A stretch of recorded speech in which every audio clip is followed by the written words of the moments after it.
In the General section, select a customer account for who this item will be associated to.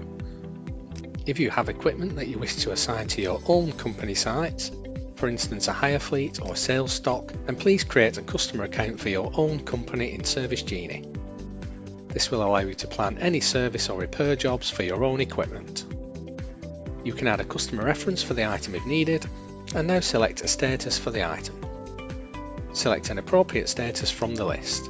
A status can be important for other workflows in Service Genie, such as sales or hires. Statuses can be edited using the action tray, or you could create a new one by selecting Add. Equipment statuses are covered in more detail in their own video. Priority can be used to indicate how urgent the response should be for the equipment item, and these priorities can be linked with statuses. Again, this gives a user-managed list. Existing priorities can be edited or deleted in the action tray, and you can add new ones if needed. Select one from the list.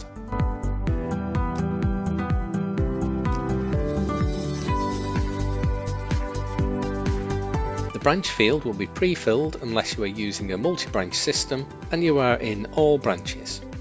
If using all branches, you can select which branch manages this equipment record.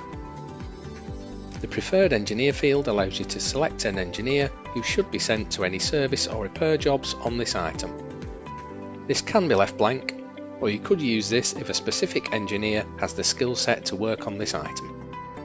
Any jobs that you create for the item later will allow you to change the engineer whether a preferred engineer is set or not. Next, select the site where the item is located. Select the site from the list, or you can add a new one if needed. You can also specify a site location too. This can help engineers locate the equipment whilst on the site.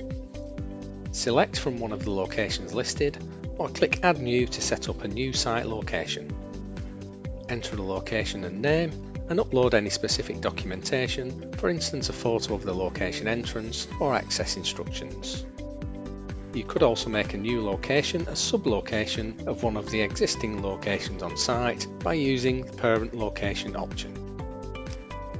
There are then two editable date fields for the date the item was introduced to your stock and a setup date. The setup date is populated as today's date, the date it was added into the system, but this can be edited. There is a toggle switch to denote if the equipment contains refrigerant gases, and this is only used when setting up items such as air conditioning systems.